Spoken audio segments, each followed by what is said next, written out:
Hi, everyone. Welcome to this edition of Roar Lions Roar. I'm your host, Bill DeFilippo. Do want to apologize for our YouTube viewers if, there's a weird glare. I am visiting some family, and I want to apologize to all listeners because I don't have my microphone, so this might sound a little bit wonky today, which stinks because we have a really special guest for today's episode of the pod to give us a little bit of insight into the Michigan Wolverines ahead of Penn State's trip to Ann Arbor this week. It's my pal Ace Anbender of Ace. What thing don't you write for in the Michigan universe? At this point, it's just meet at midfield.com. So I've Okay. consolidated, and yeah, so it's me, it's Taylor Fulton on the Michigan end, and then the flipping the field boys, Patrick Mayhorn, Ryan Donnelly, and then Kevin Harris and DJ Burns on the Ohio State side. So it's a fun crew. We have a good time. It is a great crew, and it says a lot when I'm saying that about a website that is basically all Ohio State and Michigan people. But regardless, how you doing, brother? I'm good. I apologize for the uh, wood paneling basement background and wonky lighting, but we've got some renovations going on at home, and my girlfriend is working in the office upstairs. So yeah, this is where I'm at right now. Hey, listen, who among us has not had to record a podcast in the basement at one time or another? We Of cut our course. teeth. We cut our teeth to get to the point where we can have a podcast sponsored by Home Field Apparel. But we will save that for a little bit later in the podcast. Today, we're just here to talk Penn State, Michigan from the Michigan perspective. The Wolverines 6-0 on the season, 3-0 in conference play. The number 5 team in the country, of course, coming off of a magical season last year where they only lost to Michigan State in the regular season, went on to win the Big Ten, and then they got Georgia, whatever. Really interesting Wolverines team this year. They haven't exactly played the most difficult schedule, but you can see the just how good this team is capable of being on its best days, Ace. And I think that's, before we really dive into that game and we just talk about general big picture vibe stuff, see where this team has been so far this season, this just looks to me like a Michigan team that is a step up from basically every other Michigan team Harbaugh has had, in that it's just such a well rounded, complete, and talented football team. Yeah, I mean they've put together an offense in a way that I think is much more cohesive just between what they're doing in the passing game and what they're doing in the running game than it's been before. Mm-hmm. And having JJ McCarthy as a quarterback just really unlocks a lot for them. So I think, Mm-hmm. I mean, at the very least, the ceiling is higher than it's been. And I mean, I've been diving into it. I do post breaking down a play from each game every week as part of my Michigan Gifts post, and it's been really hard to resist the temptation to just do a new variation on split zone every week because Michigan just keeps breaking out these things that's like, I know it's probably like something that isn't as necessarily cool as I think it is, but it's more something that I can recognize and see that it makes sense. But Michigan running things that make sense with a good quarterback, something that we can't take for granted. So I've definitely enjoyed just seeing the potential of this offense so far this season and the team as a whole. Yeah, so let's take a step back before we start diving into the season. Just talk about kind of the big picture, general vibe with Michigan football because it's coming off of such a great year, and it had a very, very, very weird offseason in spite of that. Obviously, there's Jim Harbaugh flirting with an NFL job. There's Josh Gaddis leaving. There's Mike McDonald heading back to the NFL. But it feels like, the thing that Harbaugh basically said in the aftermath of that was, okay, that's in the past. I'm 100% focused on this team and making this team as good as possible. And somehow, some way, it legitimately feels like that from the outside, that's where Michigan is. Like, just everything is happening to make Michigan kind of the national powerhouse that I think everyone expects it to be, even though it has a brand new offensive coordinator, a brand new defensive coordinator, a coach who got some people mad at him, all these sorts of things. Is that a fair read on it? Yeah, I think so. I mean, I think Jim Harbaugh I was initially concerned about his openness, in which he was telling recruits that he was going to pursue the Vikings job on signing day, which is a pretty wild thing to read. But I think it also, that kind of uh, uh, just openness and honesty, which also, as you mentioned, the offseason led to him saying some things that I think most people wish he did not. Uh, you know, I think it helped in terms of this team just being like, okay, like coach said he was going to pursue this job and now he's back and he's like with us for this. And so honestly, I've kind of been pleasantly surprised by the level of buy-in. Mhm. And then with the coordinator changes, honestly, I was never a huge Gaddis guy.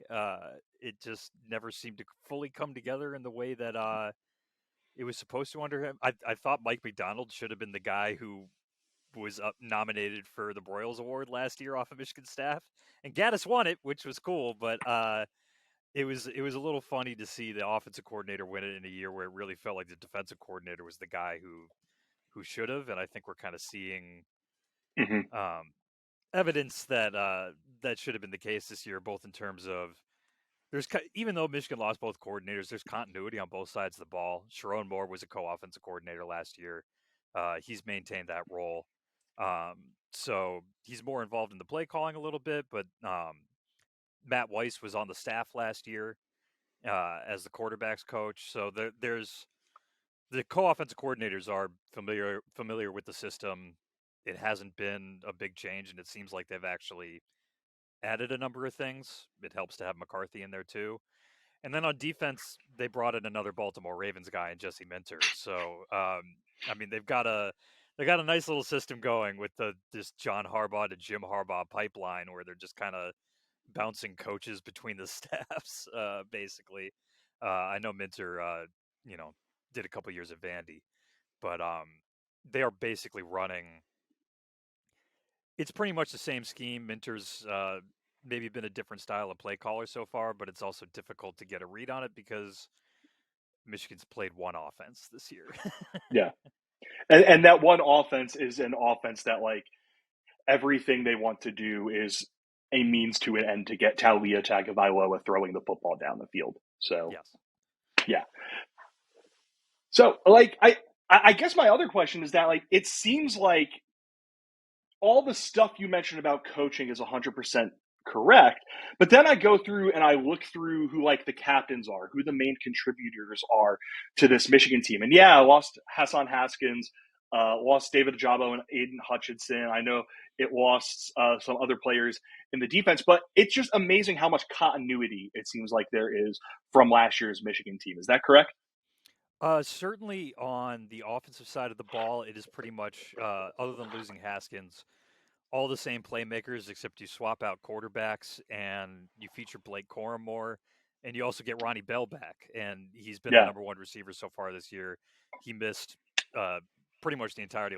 He got injured in I think the first quarter of the opener, so having him back has been huge. And then the defense, there's continuity at I would say critical positions where Mm. Mozzie Smith is still there at nose tackle, which is really important just to anchor things down. Uh, and you've got continuity in the secondary. That pretty much has all come back with the exception of Dax Hill and Brad Hawkins. And those guys, those losses should not be overlooked, especially Dax Hill. But they've done a really impressive job of finding not necessarily like for like replacements on defense, but finding a way to collectively replace like the Mm. impact of Hutchinson and Ojabo. And weirdly, Michigan has actually been much more productive as a pass rush this year, even when you account for the opponents. Mm. At least in terms of pure sacks. The weird thing about last year's team was they actually did not convert many sacks outside of those two rush ends, but they just generated so much pressure that the disruption was very, very obvious on TV. So we'll see if they can keep that up. But it's really been impressive how much they've kept up the pass rush on defense, given the loss of those two first round edge rushers.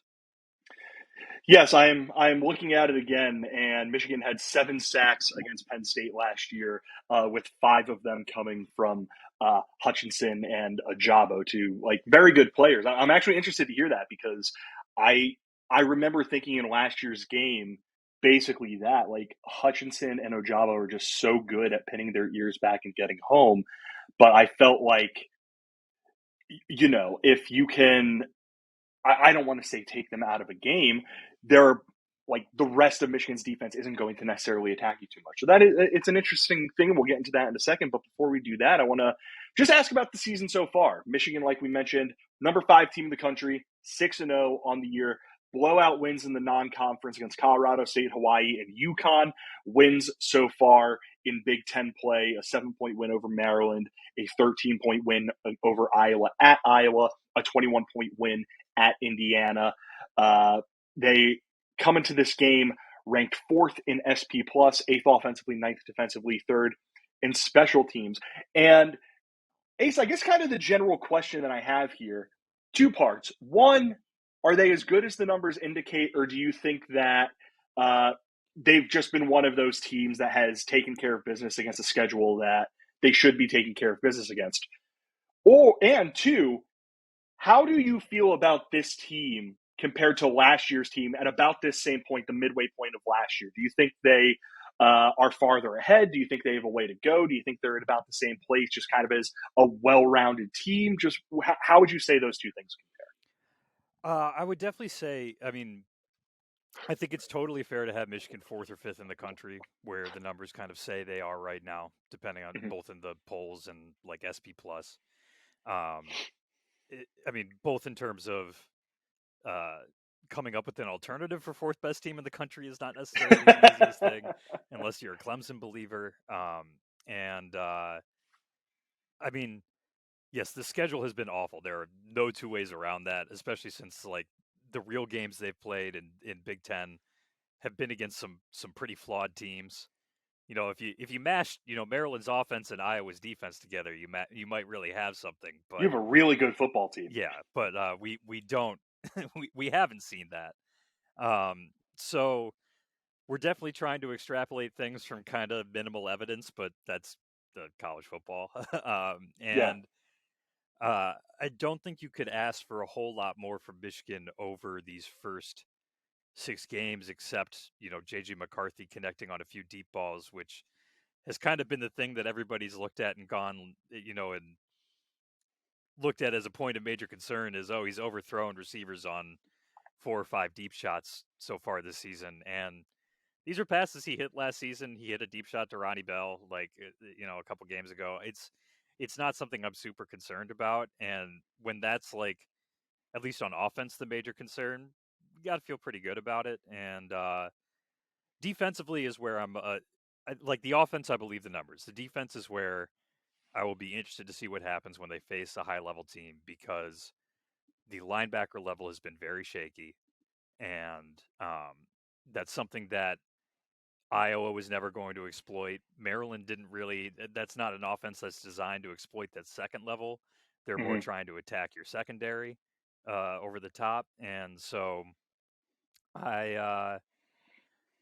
I'm curious to see, especially with Penn State, with a couple really good running backs, with a quarterback who can make some things happen with his legs, how this defense holds up on the second level, because there are some concerns there, and that's where I'm a little worried about, um, how Michigan upscales when they have to face a real team. That said, I would say they're further ahead than last year. I Yeah. mean, um, last year around this time, I don't have the schedule pulled up right in front of me, but this feels like around the time that Michigan was kind of eking out some wins against Nebraska and Rutgers. Hmm. And there's just, I mean, I would say the floor might be a little bit lower than it was last year for this team, just because, uh, the defense's ability to just rush four and with Hutchinson and Ojabo really raised the floor of things, and Cade McNamara was really good at avoiding mistakes. Hmm. But the ceiling is definitely higher. Just the offense can be so much more explosive with McCarthy, and it has been so far. And that part of it, in addition to, I love Tassan Haskins, but Blake Corum might be a Heisman candidate. Like, Yeah. there are notable upgrades at certain spots where it's easy to talk yourself into this team, and we just need to see it happen against a team with a pulse on both sides of the ball. Yeah, I mean it's interesting. I was going through Michigan's the SP plus of every team they played so far this year, and unsurprising to everyone, Penn State is by SP plus the best team they played. Second best team was Maryland at 22nd overall. Penn State's 14th. Offensively, the best offense that Michigan has played is Maryland. They were 16th offensively. Penn State is 46th. So a bit of a drop off there. But if you want to talk about a drop offs, after Penn State, it gets really bad for offenses that this Michigan team has played. The next best offense is Indiana at 92nd offensively. That's brutal. And then defensively, Iowa, best defense that they've played, the number one team in the country defensively. And we'll actually talk about that Iowa game when we talk about the offense in a second, because I think that was probably instructive to how Michigan is going to try to approach this one. Penn State is sixth. And again, pretty big drop off after that. The next best defense they have played is Maryland at 51st. And then there's special teams, which, whatever, nobody cares about special teams SP+. I love you, Bill Connolly. Before we dive in to this game, where Michigan is, their strengths and weaknesses on offenses, the X factors in this game, some other things that we can do here. We want to take a second to thank our podcast sponsors, Home Field Apparel. Ace, have you heard of them? Oh, very much so. They are a lovely supporter of us as well. Yes, as a college football podcast on the internet, we are both legally required to have Home Field Apparel as a sponsor. And if you have not heard of them by now, they are a premium collegiate apparel brand right out of Big Ten country, based in lovely Indianapolis, Indiana. They are Hoosiers fans. They watched Michigan last week. Could have gone better for them. Their shirts are comfortable, they're unique, and they take the time to make sure that the stuff that they are putting on shirts makes you feel a little bit closer to your school. It doesn't even have to necessarily be your school. I own a Hawaii shirt from them. It's a great shirt. I own St. Peter's joggers from them. They are fantastic. Those right now. the St. Peter's joggers? Yes. I'm also wearing a Slippery Rock hoodie. And, yes, and a Carhartt hat, so I'm very Midwesterned out right now. Yes, there is we will play some American football and let you do oh God, I feel like an idiot. What genre of music is that? Oh, that's just some like good indie folk right there. American football, Midwest emo, whatever it is. Yeah, I mean, it's like borderline acoustic. That's what we were looking for. Yes, you are fitted out to go to a Sunny Day Real Estate concert. Yes. Neither here nor there. Of course, they had their annual weekly whatever competition, Big New Saturday. Penn State ended up winning that because Penn State fans are psychopaths in the best possible way. I consider myself one of them. There are 15 pieces of apparel in their Penn State line, and if you are a new customer and want to get 15% off of your first order, use the promo code Roar Lions Roar, one word, all uppercase. Again, Roar Lions Roar, one word, all uppercase, for 15% off of your first order at Home Field Apparel. Thank you to Home Field for sponsoring this podcast. Ace, let's talk about this Michigan team and this Michigan game, and we will start on the offensive side of the football. When you look at them, what would you say this team's biggest strength is offensively, and what would you say their biggest weakness is as you sit down and you analyze this team? I mean, this team is always going to be able to run the football to a certain extent. There have been only a couple instances where they haven't been able to pretty consistently gain yardage, and that's been either against Iowa kind of selling out against the run or not really selling out, but Iowa being Iowa and just keeping everything in front of them. And the Indiana game was very strange because the run game coordinator had a medical emergency during the first half. Thankfully, Mike Hart is now recovering in Ann Arbor. But I think there's a certain amount of that game that you can just sort of throw out because you don't anticipate that happening. And I mean, Blake Corum is just consistently churning out 6-7 yards a carry. Donovan Edwards, when he's been available, has been a pretty solid backup running back, and I think he's got a lot more that he can show. He's just been dinged up a little bit, and also Corum has just really taken hold of that job. Yeah. So certainly the strength, I would say, is just their ability to move guys up front, run the football, do a lot with. I mentioned they're running a lot of variations of split zone, and then their ability to build off of that run game and uh, create a passing game around that features JJ McCarthy without putting him in positions to make backbreaking mistakes. I think they've done a great job of getting him on a lot of rollout half field read type stuff off of play action where he only has to look at a couple receivers he can trust in his arm, and he's also got the option to just make a play with his legs if it's not there. And he's really been improving, I think, over the course of the season at making those decisions a little bit more quickly instead of doing a little yakety sax action behind the line of scrimmage, which was a little bit of a feature early for him. As for the weakness, there have been a few moments in pass protection where Michigan just has not looked great. Particularly right tackle Trente Jones is a first-year starter there, and he exited the Indiana game with what they think is a high ankle sprain. So he is almost certainly going to be out this weekend. He's being replaced by Carson Barnhart, who's kind of the utility offensive lineman. I think he's the backup at every spot except center. And he's just coming back from his own injury. And we haven't seen he held up pretty well at right tackle when he filled in last week, but that was against Indiana. Indiana doesn't have a pass rush, so there's a little bit of concern that there might be some pressure just right in McCarthy's face. And while that's better than having it on his blind side, I'd prefer no pressure. I would Yes. definitely prefer no pressure.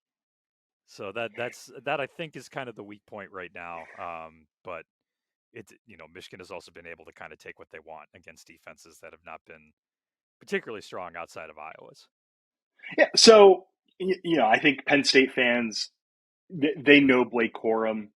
They know how good that guy is. We've seen him in the past. Donovan Edwards is, like you mentioned, his backup, who's really talented dude, but has had some injuries. Then you look at their pass catchers: Ronnie Bell, Luke Schoonmaker, Roman Wilson, Cornelius Johnson, Andrew. Like, it's a lot of known dudes in those positions. Real quick, is Eric All going to play in this game? I think All is probably done for the year. Okay. They have not made any sort of formal announcement on that yet, but pretty much every indication is this is a relatively long-term injury. So Schoonmaker's really stepped up, but Yeah. after that, it's mostly guys who are going to block. Okay. Listen, I hope he gets better. I hope he goes on to have a long football career. I'm just saying, if Eric All caught a pass over the middle against Penn State this week, I'd have a heart attack. So, for very understandable reasons. But I want to get into McCarthy, and I want to get into the decision to go with him over Cade McNamara this year. Do you agree with the following statement? And this is just my read on it as a hyper outsider. The fact that they didn't just give it to Cade McNamara meant it was always going to be JJ McCarthy's job. I think functionally that was how it was going to turn out. Okay. Because JJ McCarthy is a better quarterback. I think that is what it came down to ultimately, is that there was just a pretty obvious gap between those two, even before you got down to what does this team want to look like?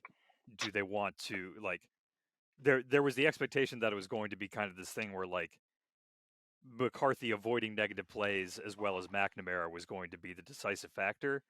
And then McNamara made as many negative plays as McCarthy in the early part of the season, if not more. And also was just kind of a sitting duck back there for opposing pass rushes. So it made a lot of sense to go with McCarthy. And yeah, I mean, I think, to be honest, I think Jim Harbaugh gave Cade McNamara every possible chance he could, because I think it would have been pretty easy to just name JJ the starter just in fall camp. That's fair.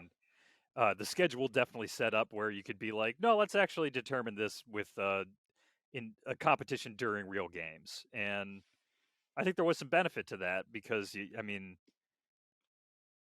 to be quite frank, it looked like McCarthy really stepped up under the pressure while McNamara took a step back under it. And that's something that, especially considering McNamara did not play particularly well against Georgia last year when the pressure was on, and obviously that not a lot of players played well against Georgia's defense last year, but um, I think it's good to throw quarterbacks into difficult situations especially when there's not a lot of downside to it, like there was with Mhm. Michigan's non-conference schedule, and just see what happens. And in this case, it made it very easy to make the switch. Right. And if the floors are probably here for both dudes, but the ceilings are here, it's one of those things that becomes a lot more understandable of a decision. And the thing that has stuck out to me about McCarthy, and again, please correct me if I'm wrong here, it seems like the what the offense wants to do, what Sharon Moore and Matt Weiss want to do with him, is basically try to like turn off the thing in his brain that every young prodigious quarterback has, where it's like my arm has been always been strong enough to do anything I want. I've always been athletic enough to do anything I want, and it seems to me like they've done a really good job doing that, and basically making life as easy as possible on JJ McCarthy. Well, that could sound like it's a negative, like they don't trust him, blah, blah, blah. I legitimately think in watching Michigan, the entire thing is they want to send JJ McCarthy out there. They want to limit the number of mistakes he makes because that's the one thing McNamara did so well last season. And he has responded to that really well. Yeah, no, I totally agree there. I think basing the off. I mean, Harbaugh's always going to be a run first guy, but this is a team that's really well set up to base things off of that run game, and Mhm. then so many of these passes are utilizing that tight end motion behind the line of scrimmage that also is exactly what you see when they run split zone. So you've got linebackers who have no idea whether they need to be getting up to block this guy, getting up there to hold the edge, or covering this guy on a wheel route or something, or covering him in the flat. And a lot of these throws for McCarthy have been to pretty open receivers, and there's also a trust in him to uh, make the correct reads. That they're running a fair Yeah. amount of RPOs. Uh, Pretty much every run has some sort of read tag on it, and McCarthy has done a better job of not just deciding to keep on all of those, which was a little bit of a thing, especially last year when he was coming in situational packages as just kind of the quarterback who could run. I think there was the temptation for him to be like, I want to show this off at every opportunity. And now that he's the full-time starting quarterback, there's less of an inclination for him to feel like he needs to make a play every time, that he can just hand it off to Corum for probably a guaranteed 4 to 6 yards, or just dump it off in the flat to Luke Schoonmaker and let him pick up a chunk. And I mean, he's leading the nation in completion percentage. Like, it's really hard Yeah. to complain about how he's performed and how the coaches have set him up to succeed, because you definitely need the scheme to be working for you if you're going to complete 78, 79% of your passes. Yeah, I mean, he didn't have, no one on Michigan's for the reasons that you mentioned, particularly with Mike Hart. Like, it just looked like an offense that was uh, trying to play through the fact that they want something really terrifying happen to a coach they love, like earlier in the game. Like, nobody had a good first half for Michigan's offense last week. And then McCarthy bounced back in a huge way. He was excellent against Indiana's defense in that second half. The game that's instructive to me in this game, and it's a little different because that was a road game, was the Iowa game, where you look at McCarthy's line: 18 for 24, 155 yards, 6.5 yards per completion, and a touchdown. My guess, Ace, is going up against a Penn State defense that, while they will allow yardage, they will allow big plays just kind of by nature of what Manny Diaz does. They want to make you make mistakes. My hunch is we are going to see a game pretty similar to this out of McCarthy, where he knew Iowa was going to be playing their two deep safeties. He knew they were going to be playing zone defense all over the place. He knew they were going to try and make him uncomfortable. And he just went, okay, I'm going to take this, this, this, this, and this. And I'm not even going to worry about, trying to throw to Ronnie Bell behind a defense. Is that what your expectation is? Or do you think they're going to try and lean into the fact that this game is at home and a Penn State defense under Manny Diaz is going to be susceptible to allowing big plays in the passing game? I think there will be accommodation, and I think game state is going to play a Okay. huge part in it, because Michigan for I think pretty obvious reasons, because they're a run first team. Uh, the the game situation plays a huge role in how they call games, and I wouldn't be surprised to see Michigan try to come out early, hit a big play or two, see if they can get something big on their scripted drive, and then be able to just go into cruise control. Obviously, that's the ideal for Michigan in every game, but I wouldn't be surprised to see them try to set something up over the top early, especially if Roman Wilson is back. He missed the Indiana game. It's unclear whether he'll be there, but he's incredibly fast. Like it's just really Mm-hmm. hard to guard that guy. Or if there's any hesitation by a cornerback or a safety, he's just gone. Mm-hmm. So it wouldn't shock me to see Michigan try that. But in general, yeah, I mean, I think they're going to really establish quorum and try to keep things relatively simple for McCarthy. And then, I mean, when looking at Penn State's defense, it seems like what relative weakness they have in pass defense, and they have a heck of a pass defense, is guarding, defending in the slot, defending kind of your more secondary receivers. So I think it's going to be like the outside receivers are going to have a tough time against like Joey Porter Jr. Like he's dang good, and it seems Mm-hmm. like he's cut down a little bit on the penalties that kind of marred his play a little bit earlier in his career.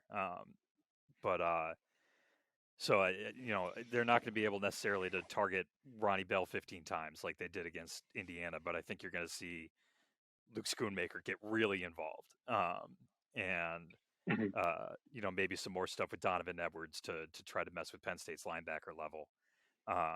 But yeah, I think it's going to be little stuff like that, little wrinkles to the run game, trying to, Harbaugh's whole thing is like, especially with Blake Corum, with this offensive line, like we're just trying to get one guy in the wrong gap, and Yep. and that I think is a good approach against a Penn State team that is generally pretty sound, but is going to take some risks.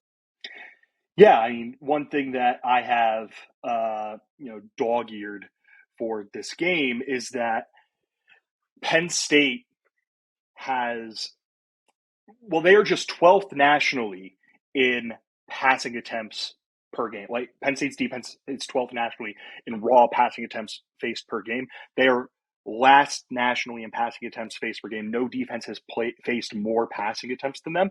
They are fourth nationally in rushing attempts faced per game. They've had 27 rushing attempts per game. They've had 45.2 passing attempts per game. So the game state thing is very interesting here. And little foreshadowing, I will be discussing this with Ace on his pod. But that's something that I like. I think that's the entire game. If Penn State's defense can basically get Michigan's offense to do what Purdue did against them this year, and a lot of that is by design with Purdue, what Auburn has done against them this year, and with to an extent Northwestern has done against them this year, I think they're going to be fine. Here's the issue: Michigan's offense is way better than those three offenses.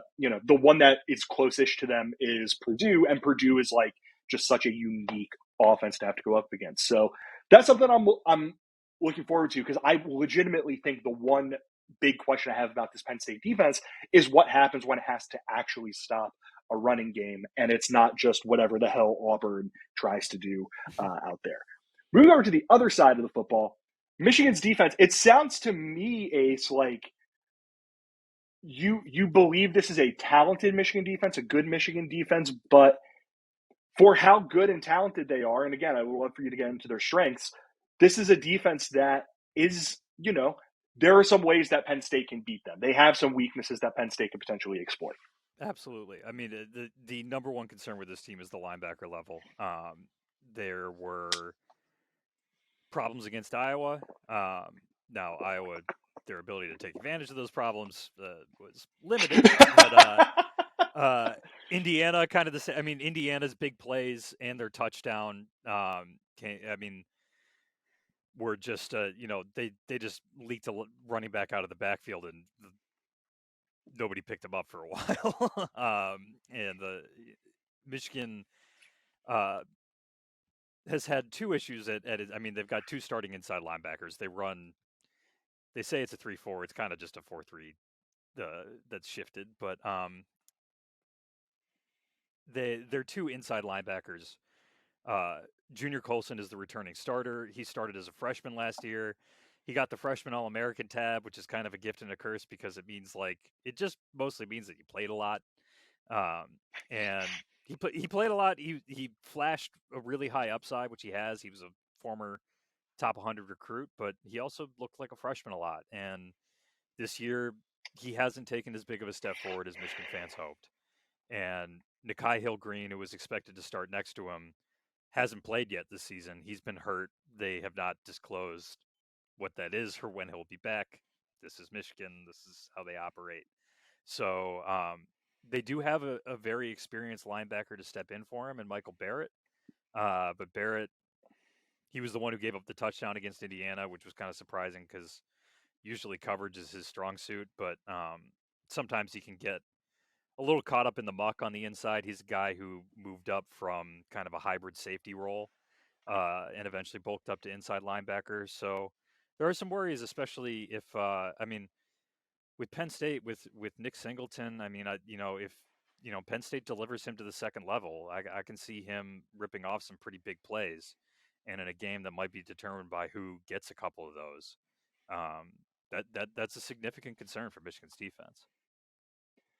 So when you say all of that, and it sounds perfectly reasonable, and then I look at, and again, it comes with a huge caveat of offenses they've played in SP Plus so far: 128, 122, 121, 16, 102, 92.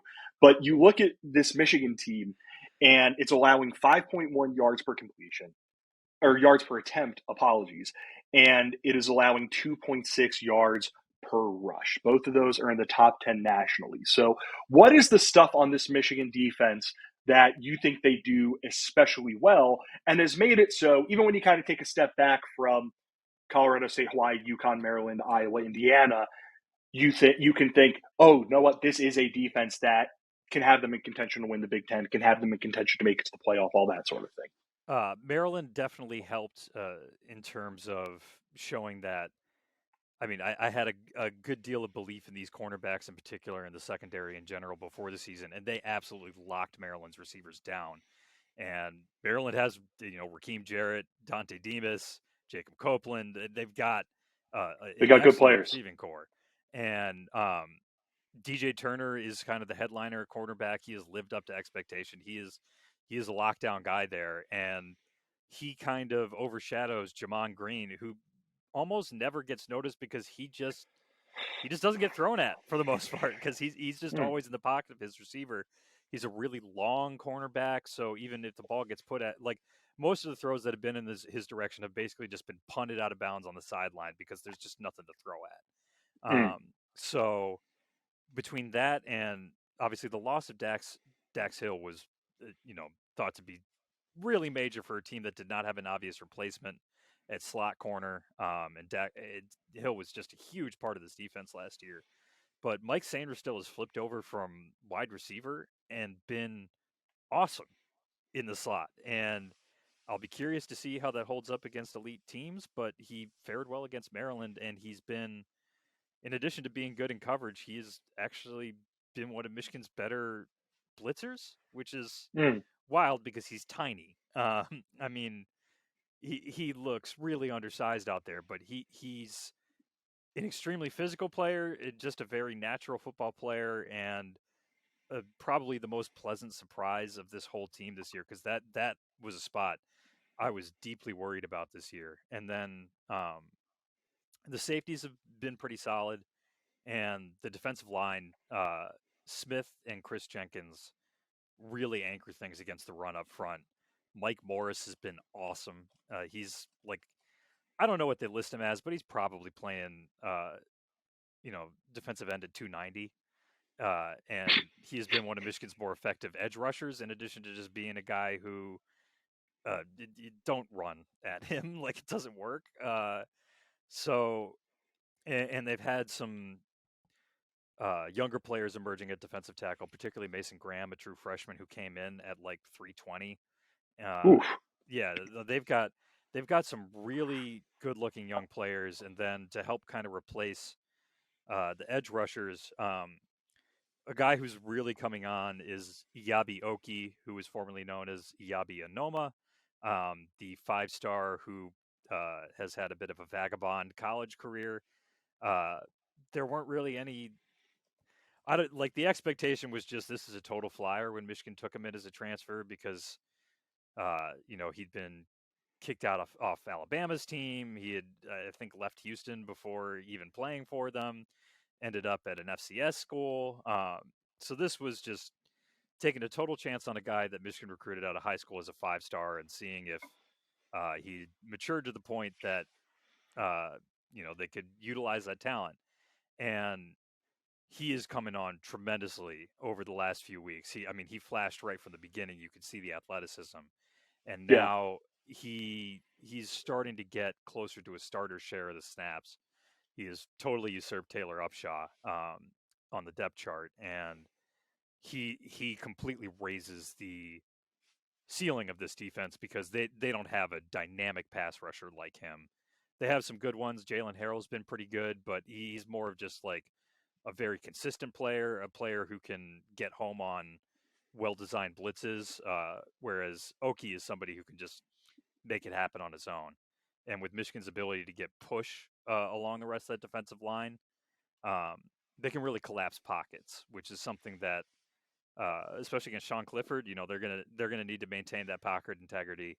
Hmm. It's definitely better to kind of collapse things around him than try to get wild with twists and whatever up front and leave gaps for him to scoot out of the pocket. So I think Michigan's probably going to play things relatively straightforward and see if they can just get a more.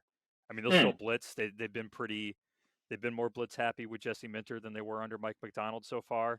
But a lot of that has been um, showing 5-6 guys at the line of scrimmage and then only bringing 4, dropping a couple out, and just trying to confuse the offensive line to the point where they're only blocking those 4 rushers with 3 linemen. Yeah, I was just going to say that's like the interesting thing with Penn State because like Clifford, has his limitations beating you after the football is snapped, but he's at his best when he can beat you before a snap. And like it's the thing that you saw against Auburn. He was basically going up to the line of scrimmage, going this, like just pointing out everything they were going to do. Auburn ended up doing it, and then Nick Singleton and Katron Allen would gash that defense. So that's interesting. I will say the one thing that really concerns me is if Michigan can get that edge pressure, I'm confident they can beat the Penn State's right tackle consistently. I don't think they could beat Penn State's left tackle consistently, but I think that'll be a really, really good battle Yeah, over on that side. Like the entire thing with Sean Clifford is the more that you speed him up, the more concerned that the harder it comes for him to do his job.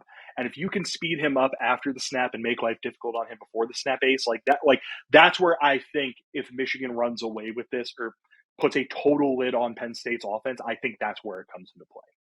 yeah, and I think there's also a converse to this, which is Michigan had some trouble against Indiana in the first half when they went tempo, and they've Mm-hmm. had some issues. They also had trouble with Maryland. Maryland made the game look a lot better than the game really played out. The final score is not really indicative of how that game went because when they went tempo late in the game, Michigan had their backup linebackers in, and they just couldn't get a line to save their life.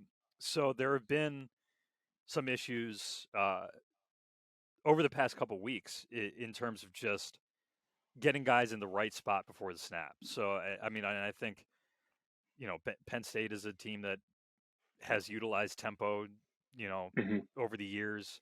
Sean Clifford knows how to do that, and I wouldn't be surprised if they've got some sort of, you know, if they're planning to have a couple drives where they've basically got it all laid out beforehand, and it's just all about getting to the line of scrimmage and locking Michigan's guys on the field.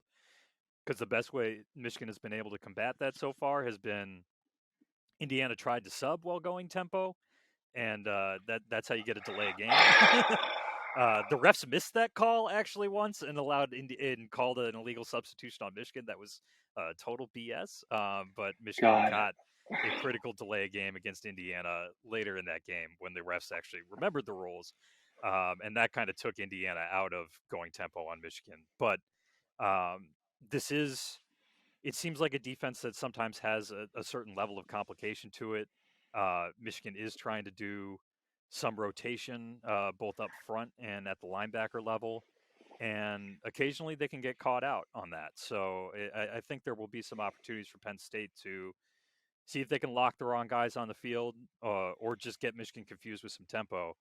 But also, I mean, you said that right tackle. I think the right guard has also had some issues picking up pressure. So I wouldn't be surprised if Michigan maybe uh, tries Yabioki over that left tackle and sees if he can just get pressure organically, and then on that right side that they're doing a lot more fancy stuff. Um, and we'll see how it goes. But I think Jesse Minter is going to get, he's going to try to put the right side of that offensive line in hell a little bit. Trying to sub while going tempo. Jesus Christ! Like Walt Bell, baby. I think the words I would use to describe Indiana football are clown shoes, but we will talk about them on a later episode of the podcast. Let's dive into picking winners and stuff like that. Ace, if you had to look at the play, not Blake Corum, not like the big names, the ones that you should expect to have big important performances in this game, who are X factors to you, the players, the individual things, whatever it might be that are kind of just on that big checklist that might not be the obvious things that need to happen if Michigan wins this game. Who are you checking on? Like, who are the names that are on that list?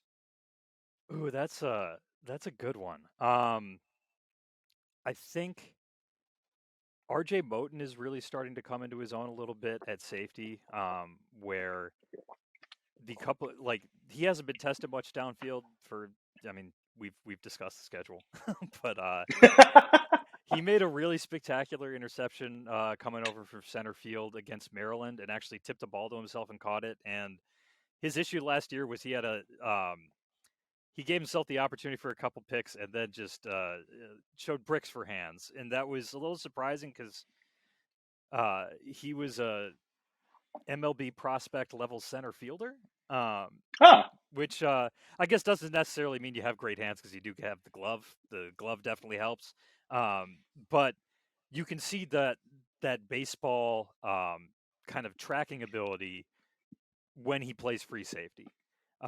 He's somebody who's really good at taking angles, putting himself in a position to get over the top of plays. He's not letting things get past him, and he's putting himself in a position to create turnovers. So I think RJ Moten, and also I shouted out Mike Sanders still earlier, but that guy is just super fun to watch, and he's going to come up and try to mess some things up on the edge in a way that you will not expect from a dude who's probably, I don't know, 5'10", 180. Like, I mean, the dude's basically my size, and he can lay a real hit. So I would say those two guys on defense. And I know we've mentioned Luke Schoonmaker a couple times, but the guy is the number 2 receiver on this team basically right now. Part of that is just the amount that things get spread out among the wide receivers who aren't Ronnie Bell, but it's also because he's uh, such a strong blocker that it really opens things up for him as a receiver. And uh, Michigan just, they trust him with so much in the game plan in terms of getting things done as a blocker, leaking it. Like, so many of the things that Michigan does is based off of getting the defense's eyes on that tight end, and either um, changing up what he does or using him as misdirection. So you want to watch Luke Schoonmaker, and you also want to watch whatever the hell is happening around Luke Schoonmaker, because they're going to be using him to get the defense's eyes in the wrong place and generate some chunk plays. And I just realized I forgot to ask this earlier. What was that Fox graphic with J.J. McCarthy and just like all the stuff that he is made up of? So they did a do you remember that off the Frankenstein top graphic. Of your, yeah. I was going to say, do you remember like the specifics? Because it was ridiculous. Oh, yes. I'm pulling up my GIF of it right now. So the legs are Lamar Jackson's. The head is Tom Brady, and Tom Brady looks very grumpy. He does not want to be in this graphic.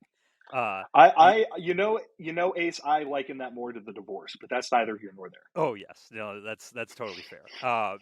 The arms are from Patrick Mahomes, of course. Both arms, the left two. Why not? And then there's a category that's just called finesse, and finesse apparently applies to your torso. So they have put Aaron Rodgers' torso on this horrific Franken creature that, I mean, if you combine all these things, would easily be the greatest quarterback to ever play the game. And it also has very little to do with J.J. McCarthy. Right. You're basically describing Josh Allen at that point. Yes. It's like somehow freakier Josh Allen. That's listen, good on Michigan for finding that guy. Go ahead. The bucket problem is deeply Bills pilled because of Taylor and Because of Connor's Taylor, presence. yes. So Yes. we're and I am now fantasy football invested in Josh Allen as well. So yeah, no, we're deeply Bills pilled over here. I have a thing to talk to you about after this. Yeah. I just remember, neither here nor there. So let's get into like the picking winner portion of the podcast, and we'll start with the game of fill in the blank, which is fill in the blank. Michigan wins if blank. I think if they don't turn the ball over, they win. I think that's or at least win the turnover battle. And I mean, that was kind of the thought heading into Iowa. I think it's a similar thought as we've talked about heading into Penn State. Obviously, two pretty different teams, at least in terms of Penn State actually being able to score points. But I mean, Iowa had a hell of a defense, and Penn State. I think Michigan will be able to at least take chances for some more big plays against them. And yeah, so at that point, it's just take care of the football. And then to move it to the other side, Penn State wins this game if blank. If they can open up holes up front on a consistent basis, then Nick Singleton, I think, is going to rip off some big plays in a way that could very well swing the game. And let's get into the prediction portion of the podcast. My dumbass just changed it, but I believe the line is something like Michigan -7, -6.5, just something in that general ballpark. I'm pulling up the SP Plus predictions for this week right now, but I believe it's something similar. It is Michigan 32, Penn State 20. What do you generally think when you're trying to, in your head, project out a score for this game? Do you think it's more like the last couple of Penn State Michigan games where it was 21-17 Michigan, 27-17 Penn State, 28-21 Penn State? Or do you think it was like before that where it was 2018, 42-7 Michigan, 2017, 42-13 Penn State, 2016, 49-10 Michigan? As much as I'd love to be homery and pick the blowout side of things, I think it's going to be more in the closer recent ilk of games. It's I mean between this being like a real significant test for Michigan on both sides of the ball for the first time, and the way they're going to approach this game, I think unless, like we talked about, they hit a couple big things early, which is going to be tough with Penn State's cornerbacks. I mean, they're really strong on the outside, and that makes it hard. Then I expect this game to be at the very least competitive into the second half.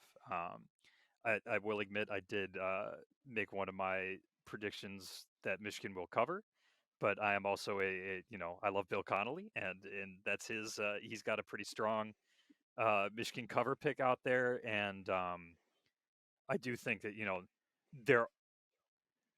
Like, I can see a circumstance in this game where Michigan runs away with it. I don't really see a circumstance in this game where Penn State runs away with it. A lot of that has to do with the venue. It's nice to play at home, but I think the median outcome is somewhere around that 7 points, but I think it's more likely to be over that than under that.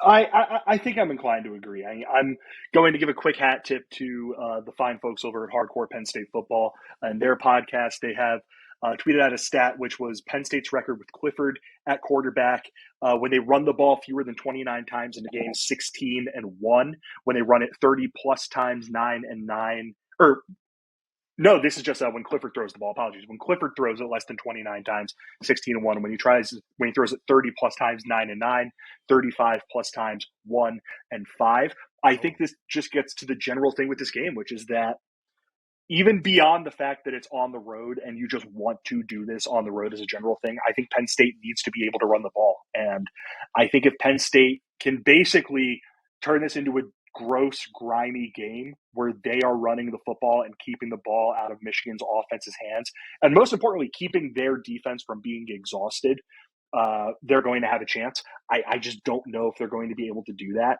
I actually, while I love Bill, 52 total points in this game. Feels high. When I just think about like how Penn State's going to want to play this game and how Michigan's going to want to play this game and how both of these teams are going to want to keep the ball on the ground and, turn it into a grosser, uglier game. I think something a little bit lower than that. I think like the score that popped into my head at the start of this podcast was 30-21. And then I went, I just don't know if it'll be that much. So I'm down to something like the 24-16 range. If I had to say 27-17 is right about where my head's at right now. So that, I mean, this could be one of those games where like you get like 8 possessions for each team that are actually full and don't end the half. And I could see this being a game that kind of flies by on the clock too, just in terms of these teams are keeping the clock moving, and probably both. I mean, Jim Harbaugh likes to do that just because that's who he is, and Penn State, that's probably a good route for them to go in terms of keeping the game close and potentially springing the upset.